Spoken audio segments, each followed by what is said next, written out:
We will be speaking about things that are not supposed to be discussed. We have a bad word, it's called paper security.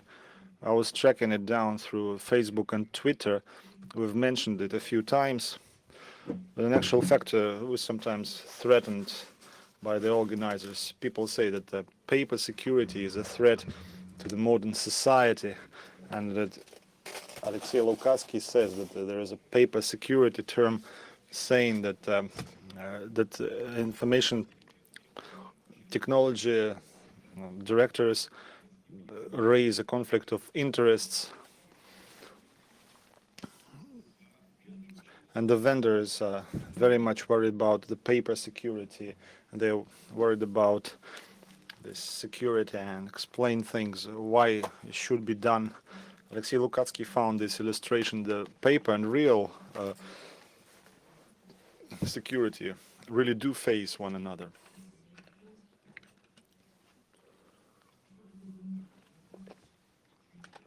Let's speak about paper security. Why can't we do it without it? And why does it not resolve all of the issues when they arise before business? Maybe you have noticed that I will be illustrating it with some funny stories for that real reason that should not be mentioned in the real figures, but these events will be very notable, and I'll be showing how negligence results in a very bad results. So here are some conclusions showing that the real paper security prevails over real one, and very often it's ignored.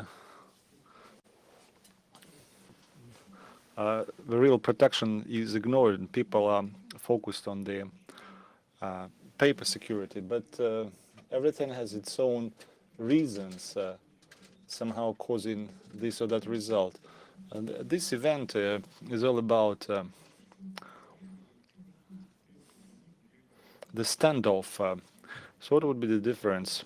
What's the real security? You will not find these definitions anywhere. These are the things that I've created. We speak about vulnerabilities, we speak about penetrations, and the most boring people are those who are in charge of the configuration of the equipment. Very heavy, and it's not a very respected work, but those who specialize in paper security, they write papers, they plan activities, they develop procedures, and they very much like the head of the business.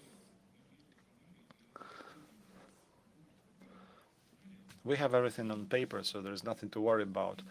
And then they plan activities, then they develop and implement procedures, and procedures are very important.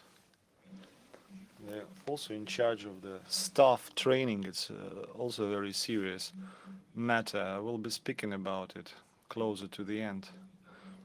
And in the beginning, I will speak about meeting of the requirements. After the sensational statement of Natalia Kaspersky about eavesdropping, the topic becomes very important and raises lots of attention. But in terms of technicalities, it's very easy to do, but paper-wise, just to avoid the punishment is a very interesting quest that is not to be ignored. Where we have these experts on paper and real security, here I'm showing you the life cycle. They get into education. At the education stage, they already try and make a few attempts choosing what they are going to become in real life, and what they'll be able to show to the employer. They get a job, they start working, and naturally they embark on a career progression.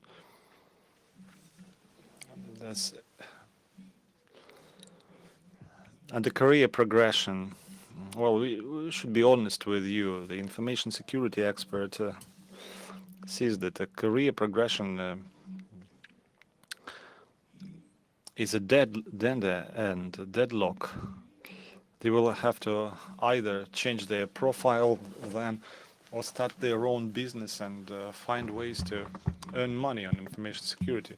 It's unlikely that they will be on the board, the member of the board, be granted with an honorable position. So straight from school or straight from the university, they would like to be hired and say that they are a real information expert, and the employer asks a question, what can you do? They say, I will find vulnerabilities in the hardware and the software we use. We'll connect with the vendor will eradicate it and will be safely protected. Will he be hired? I really doubt. 20 years ago, I changed my profile and I left the army and I became head of the security service in large organizations. While I was writing papers, I was really respected. But when we reached the real security, and it was back in 1999, I started to explain that we need a firewall, etc. And the head of the company, the former FSB general, took a look at me and asked me a question. We've been living for 6 years and nothing has happened so far. As soon as you joined us, we immediately started having some problems. Maybe there's something wrong. What else can a person do here? Tune up software, tune up hardware, provide effective protection. Everything will look just fine. What will the paper security guy offer? They will be offering the processes of security. They will be writing documents and they will provide the meeting of the legislative requirements, mitigating the risks of the management be found guilty and found guilty for not meeting the legislative requirements. Together with the business, will think about what needs to be protected against what, and we'll be only protecting the things that are really dangerous for the business. Well, it's good for the management. Who's going to do that? And we'll find the person who's going to do that, because I know the market, I know who can do what, and know how to control those people who can do it. An interesting topic, isn't it? When we start talking with business, a very interesting problem occurs, that language that this person speaks is very often unclear. This slide says that just explain him what I just said. And I checked the program of the conference and I found the words which I said when we discussed the real paper security, code analysis, brute force, SQL injections,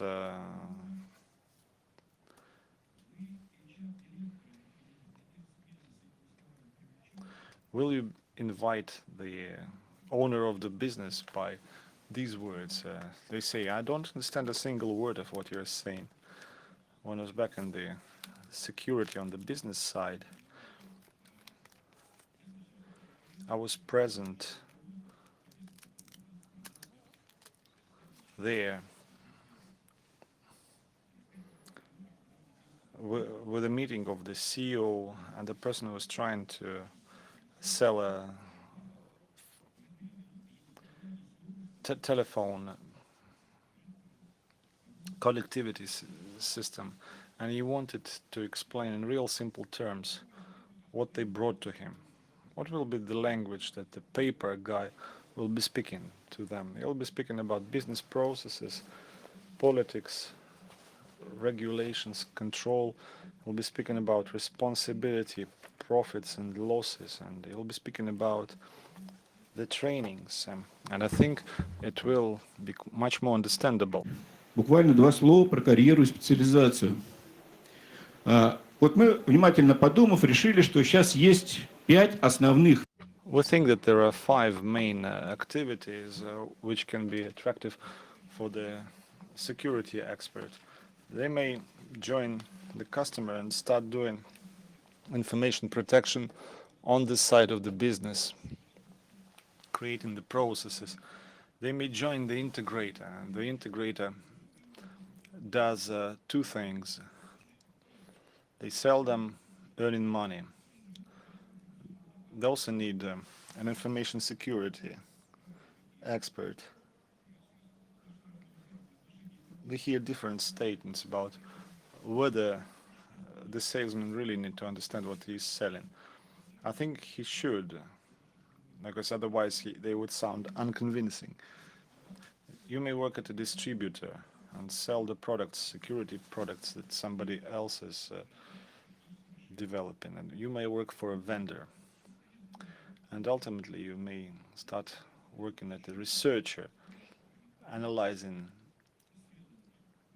hacking, exploring vulnerabilities, finding them. I mean, I'm not being ironic here, but the problem here is that between a broad expert and a targeted expert, there is a big difference.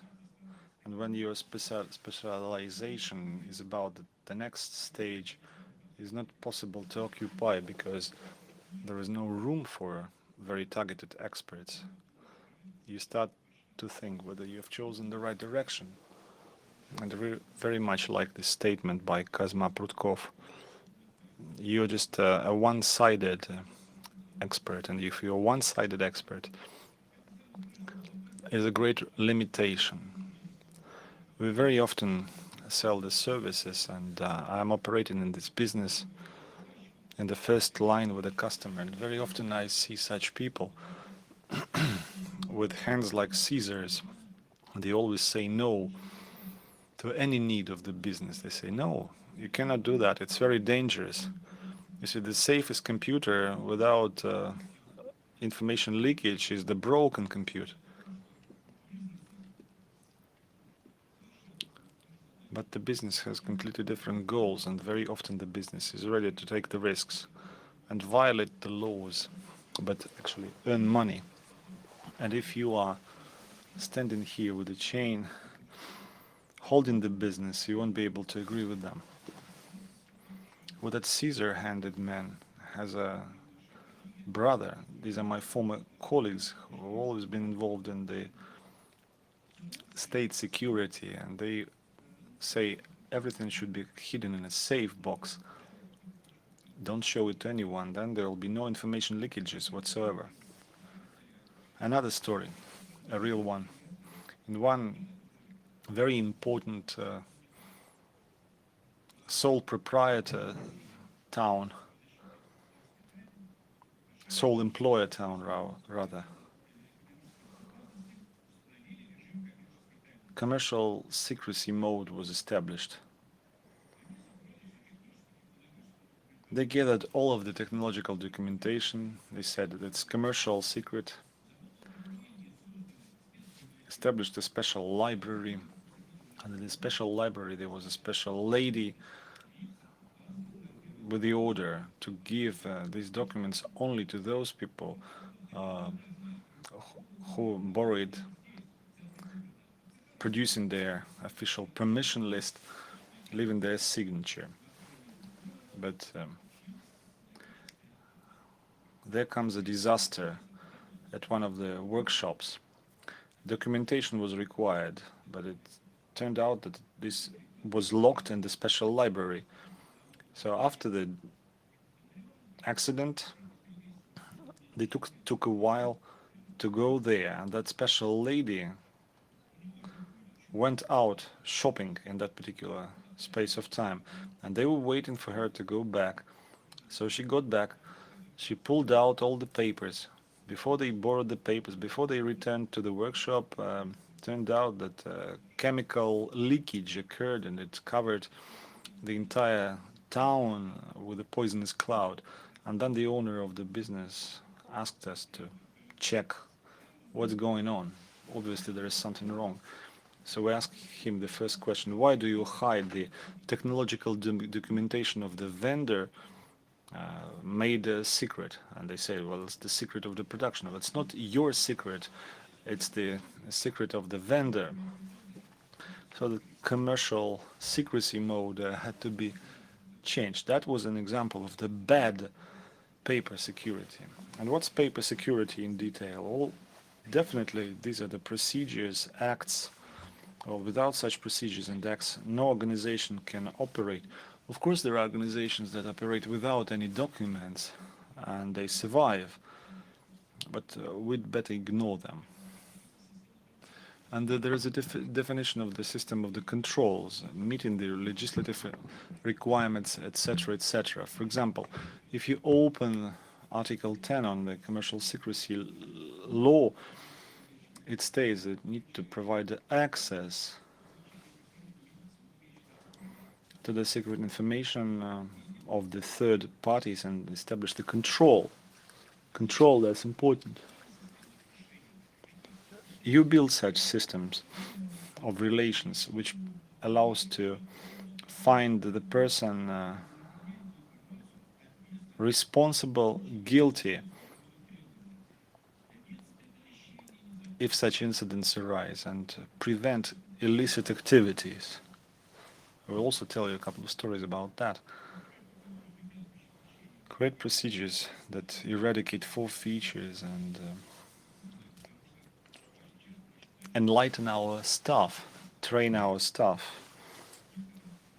We often say that we need to train our safety experts, but who do we need to train at first? We need to train the management. The managers should be trained at first. The first question I always ask to the customer is that, say, who is the initiator of the project? If that's the security service, the second question follows. So what do managers and the owners of the business think about it? If they think badly about it, never ever the secret project will become successful. And the users, well, the users are a tough story too. What we should not expect from them? Well, we should not expect from them the firewall settings knowledge, and they obviously won't be able to administer the safety system properly.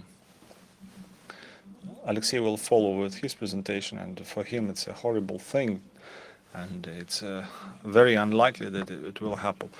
Real attacks, starting from DDoS and then with the fraud, they are unlikely to do something about it here, and they won't be able to detect vulnerabilities. If they are good enough, however, they will be able to find the person who will do it right, and they will know that it's done properly. The most boring part of the information security, this paperwork, is the proper system of acts and norms is already a very important part. What we need to start with is that we need to start with something big and important. When I was preparing for this presentation, I went through the analysis of documents I prepared at the border between the 1990s and the early 2000s. Before there was a commercial secrecy law, we stipulated those things that do not require the changes. That concept helped me eradicate lots of problems. People said, well, we can confirm this concept and we need to do this and that, use specialized organizations with licenses, and that's what I'm offering you. The next level are some statements on commercial secrecy, etc., etc. Important business processes which are related to data protection. The next level is the instructions and all the rest which goes with it, etc., etc. And another story of mine, when we were creating this concept in 1999 for a large telecommunications holding, I wanted to adopt it, and I wanted to align it with all of the managers. And in a couple of days, I was shocked when the first deputy of the CEO called me and said, I had read through what you had written, but you are missing one important moment. We have information that we need to show to very exclusive people and in very exclusive cases, and it should not definitely be on the file server. In your department, in your security department, you need just to install a computer, an isolated computer, and store all of the documents there. I was the first deputy of the CEO of a large Russian holding saying me that, because he understood what kind of things we were going to discuss. What were the procedures? I just showed you the more important ones, but the necessary ones, the access permission systems, authorization, authentication, the role distribution. Without that, you don't have the appropriate access to the system and control. We'll speak about this next topic quite in detail, as the control over the backup, the use of the software. The users where I worked never had administrator rights, ever, and they had no technical capability to install anything on their machines, and should not roll updates automatically. Just need to see what happens with that update and then cascade it down. What's this permission? It allows an officer, a security officer, to get responses to 3 important questions regarding each and every user. 1, what's the resource that the user is utilizing? What are the rights of the user? Number 2, what are the people with exact rights have access to this or that resource? And most important one, who gained access with the violation? And then why did they do so? Another story. And that company that I was referring to, it was a very right company, a proper one. Every person there was earning as much as they were given at an interview.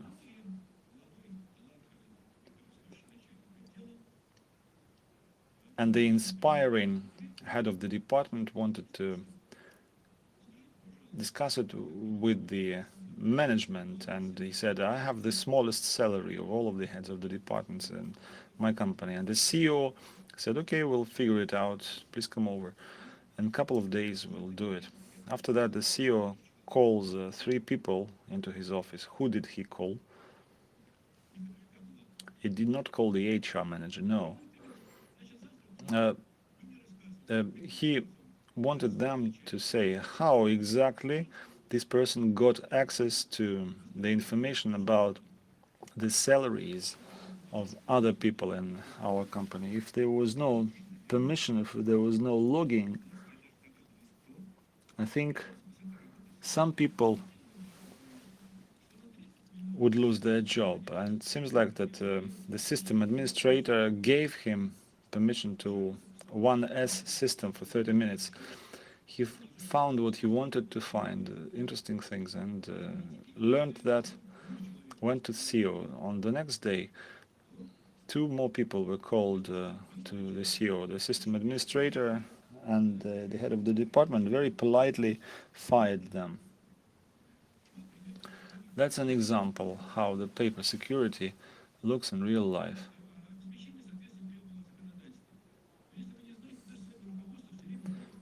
As far as you know, our management is always working against a very sharp blade, legislative violations.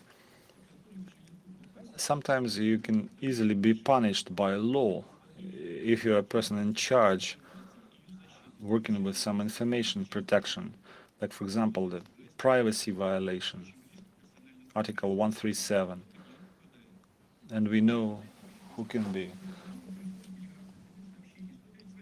considered, and Article 134, violation of the phone conversations and the illicit use of the technical means, Article 139. Those subscribers of my Facebook page may have read about the DLP story, which offered their customers to monitor the terrorist signals. They analyze the phone conversations and mail and take actions. And I said that you are likely to go to prison because according to these articles, you are violating the law. You are just sniffing through this information in the illicit way. And there's Article 140, which also stipulates criminal penalty. In Tikhvin and Leningrad Oblast, the acting senior manager of a local hospital wanted to make the hospital more advanced and wanted to get the plastic cards for the staff, the salary cards. Well, salary cards is a famous story, but he just forgot to explain it to the workers. He went to the bank and the workers went to the prosecutors, and the proceedings were initiated on Article 137, the collection about the facts about the private life and sending them to the bank. It's a real thing. Who's to blame him here? It's the one to blame here who did not explain to the manager that he's not supposed to do that. In Russia we have lots of restrictions that cannot be violated. As far as you know, we have Article 14, the protection of personal data, and Article 81, which stipulates the rescindance of the labor contract if labor discipline is violated by an employee. Article 539, when there is a denial to provide information. 1311, the violation of the use of the personal data. Article 112, the violations of the use of the information. Part 6, not meeting the requirements on data protection, personal data.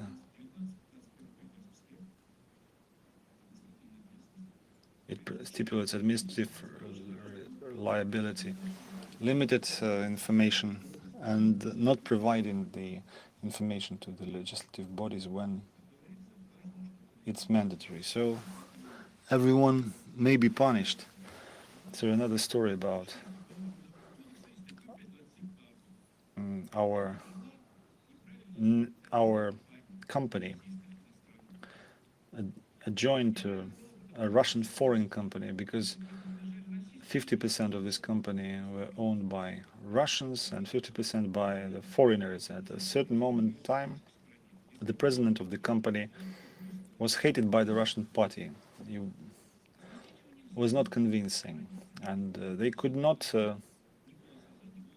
remove him because the voices were split exactly 50-50. And on one day,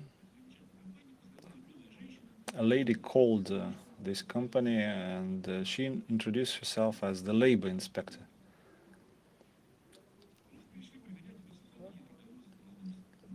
To check the non-violations or violations of the labor code. And she said that Article 86 by labor code, the processing of the private data, do you have it? And they said no. Okay, nothing bad about it. Who's the main person here? The president. He'll be posed a fine 1,000 rubles and should be removed within 1 month. I mean, the violation. In a month, this lady comes again, and they hired an integrator. By that time, they had written everything they needed to, and they showed all of the papers, and she did not see the signature there. And this person was away on the business trip, and this person was on maternity leave, and this person was sick on a sick leave. So they did not convey it to all of the people in the company, and the president was the most important person there. So the repeat violation, 10,000 rubles fine, and the disqualification up to 5 years. And they sent the file to the court, and they disqualified the president for 3 years.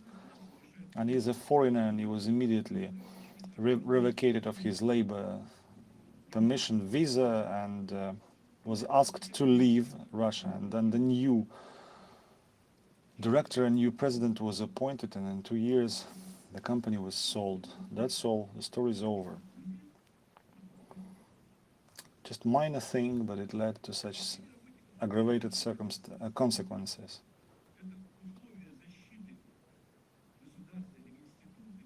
State institutions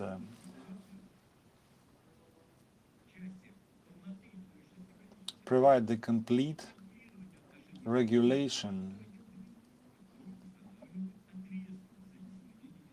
of the responsibility for violating such measures.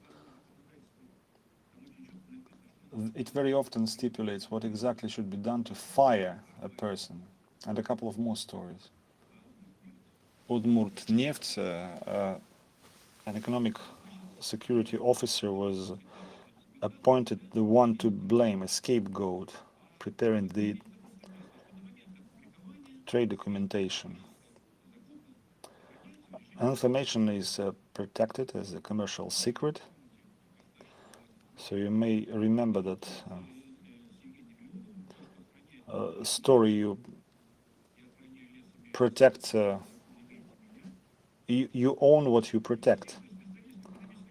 And the economic security expert, when he was granted the permission to that information, well, they don't have too high salaries in Ijevsk. They wanted to share it with the tender members, and they were caught on that red-handed, and they were just dismissed, and they were fired for disclosing the commercial secrecy before the trade actually started.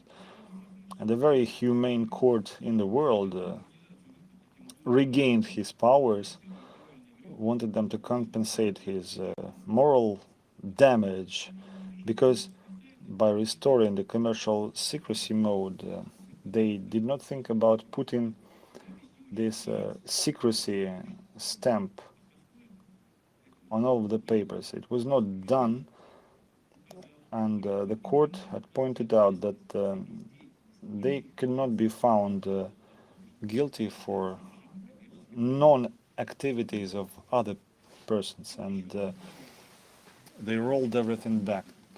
And the relations with the counterparties.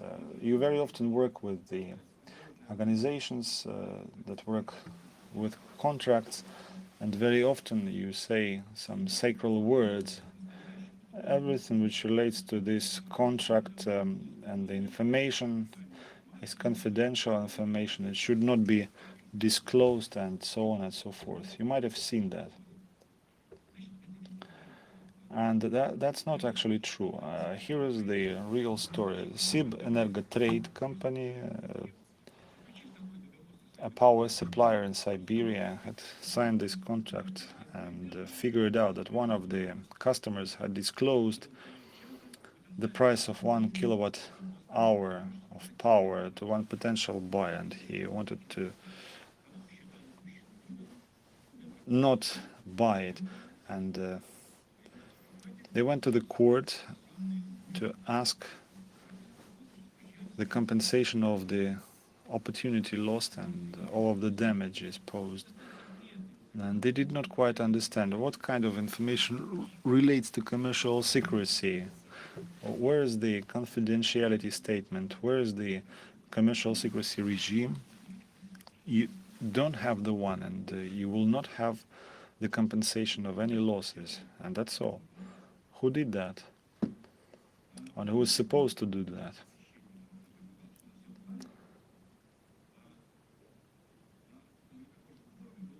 In Magnitogorsk forum, horrible numbers were voiced. In the last quarter 2015, first quarter 2016, the cybercrime-related losses went beyond 2 billion rubles. 1.5 billion rubles were saved and rescued because those attacks were stopped. 4 billion rubles. That's the losses estimated from cybercrime. Quite a lot. The total losses of cyber attacks in Russia, 70 billion rubles. Evgeny Kaspersky believes that that's approximately the number. $100 billion in Russia, it's a certain percent. Georgy Lutovsky was also mentioned that 1.4 billion rubles losses. Russian International Bank in January had a theft of 508 million rubles.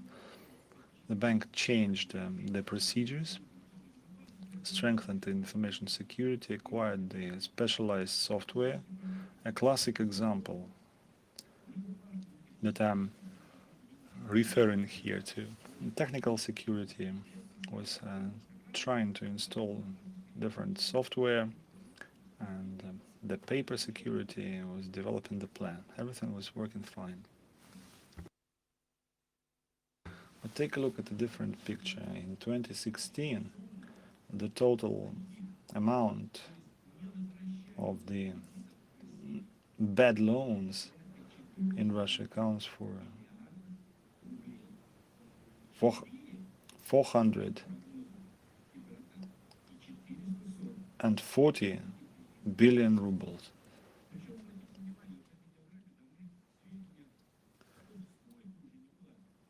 These are the bad loans, non-payments, how long the borrowers have not been paying to their banks.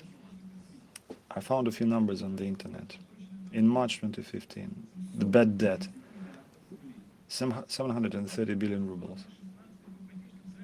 Year to year, 60% raise,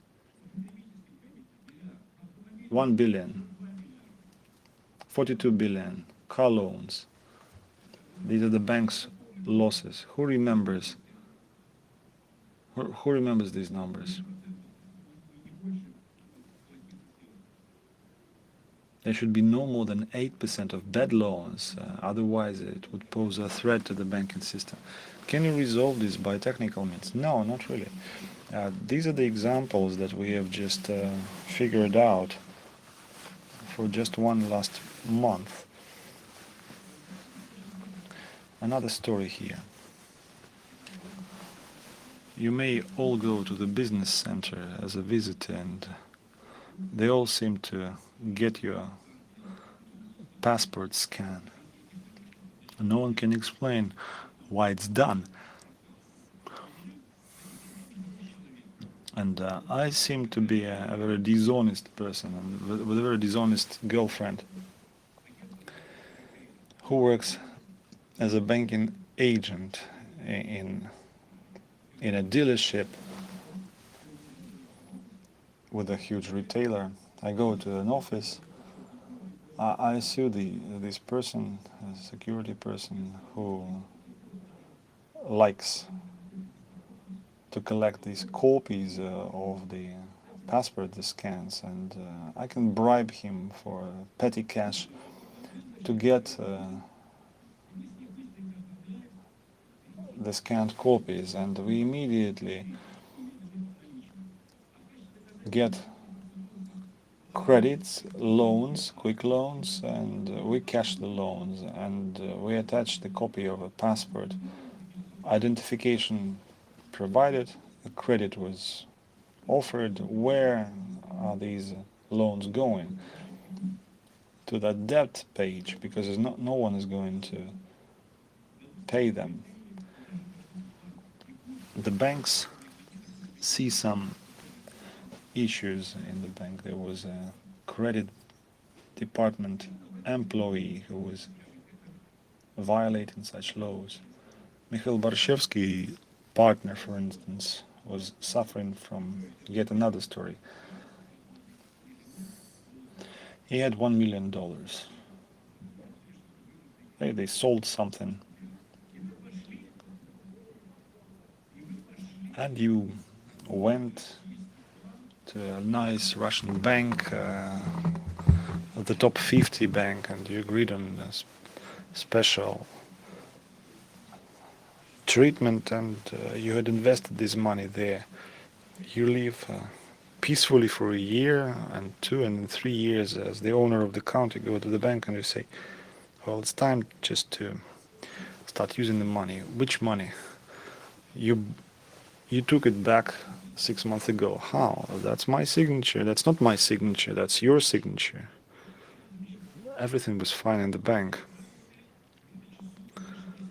If it's more than $10,000, it should be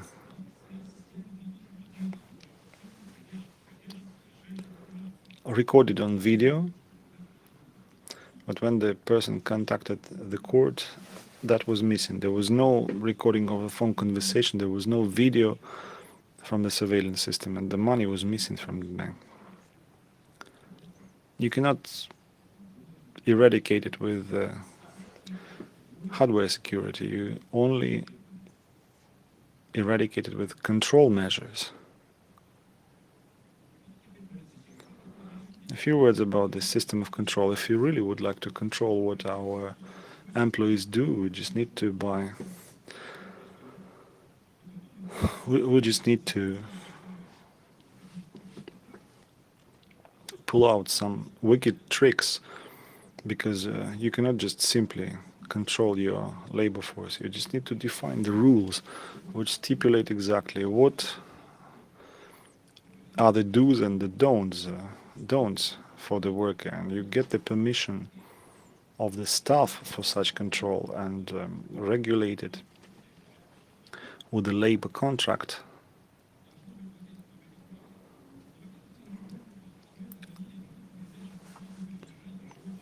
The means of data transmission belong to the employer and are used to meet the requirements, and that's why the worker cannot account for confidentiality. I need to explain how to use the electronic mail, the internet, which sites he's not supposed to check. And they say they cannot control them, it's a secrecy.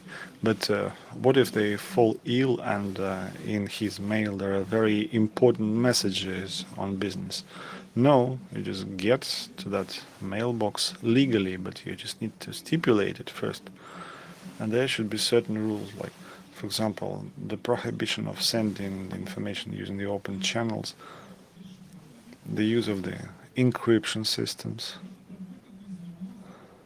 so that your workers do not do something bad, do not encrypt their traffic, conceal and hide it from their management. You cannot secretly use any means of control at all, completely. 138.1. The illicit use of the eavesdropping tools. You cannot search the workplace. It's not ethical. You cannot eavesdrop the phone conversation unless you have warned all of the subscribers that the conversation is being recorded with a purpose. You cannot monitor the inbound messages,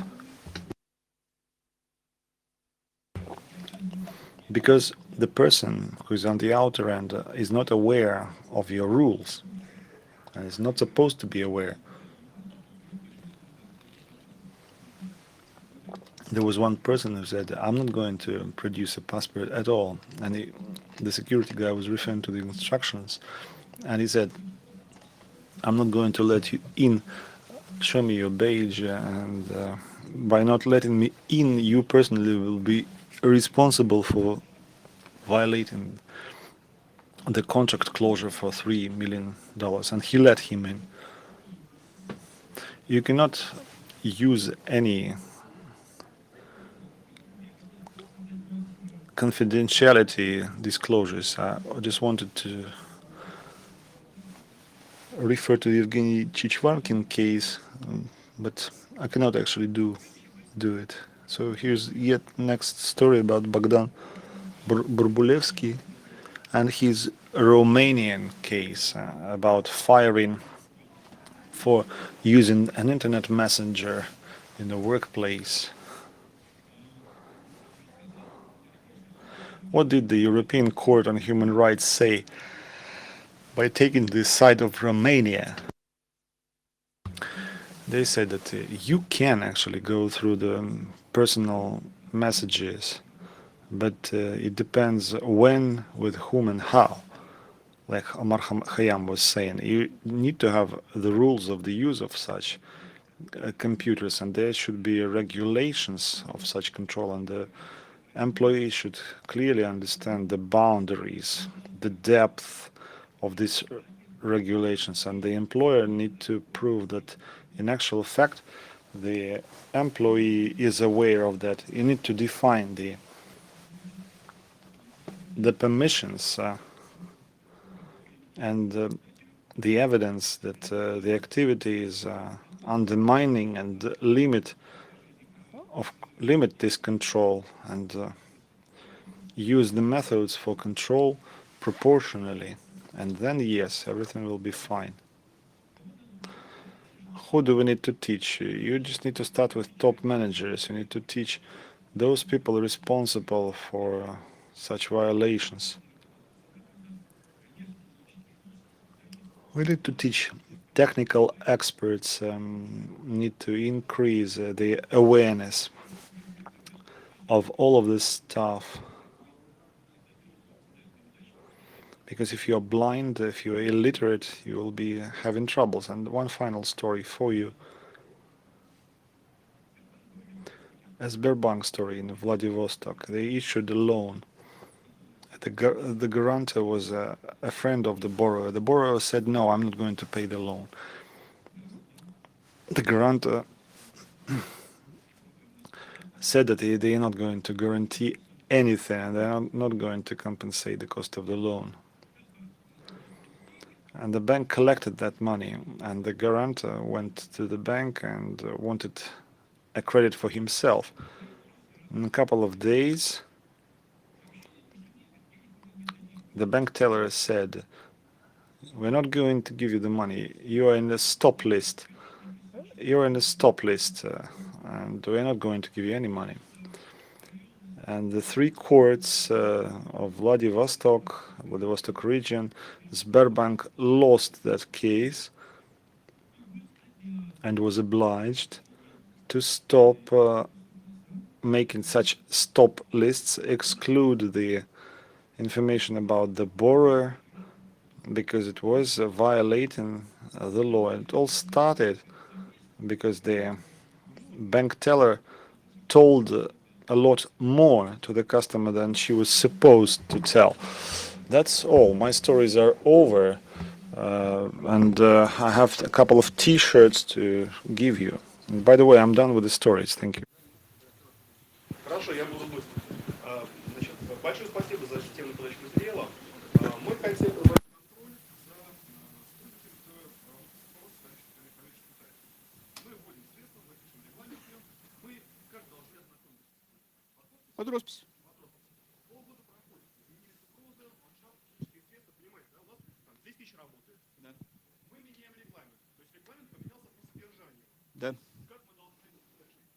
Снова доводить? Да. Нет, но сейчас вот тут как раз законодатели наши задумались об электронной подписи в ознакомлении с нормативными документами, а поскольку регламент не относится к документам по внутреннему распорядку, который знакомить надо обязательно, можно искать альтернативные способы. Например, логировать доступ к серверу, на котором фиксировано, что работник знакомился с документом.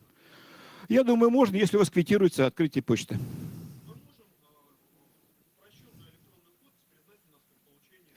Можете, но для этого вам надо прописать порядок использования простой электронной подписи в системе электродокументооборота и определить порядок разрешения конфликта в случае отказа от авторства. Да. Пожалуйста. Да.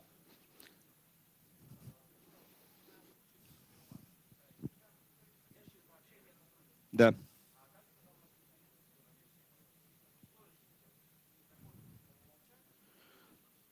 Вот, исходящие мониторьте, не мониторьте входящие в DLP-системе, и все.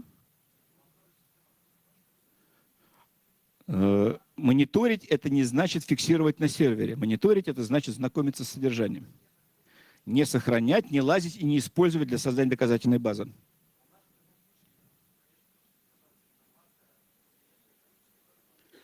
Во входящей не может. Это не ваша информация. Это информация отправителя.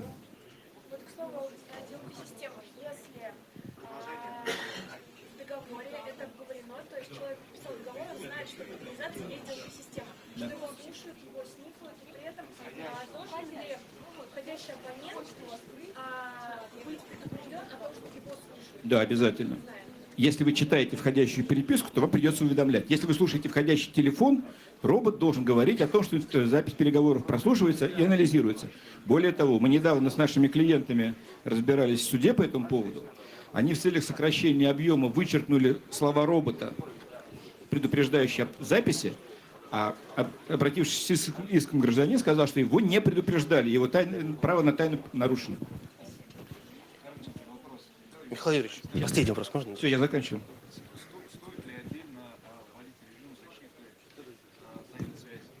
И только операторам, я думаю. Операторам, я думаю, надо. Он может быть единый по содержанию. Да, да.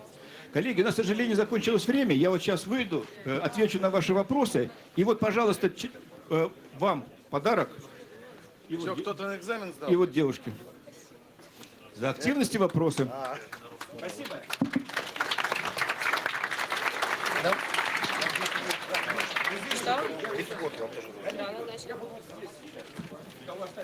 Михаил Юрьевич, не понял, что надо давать два листа и большой зал в следующем году. Все. Мы учтем, что в следующем году у нас будет зал.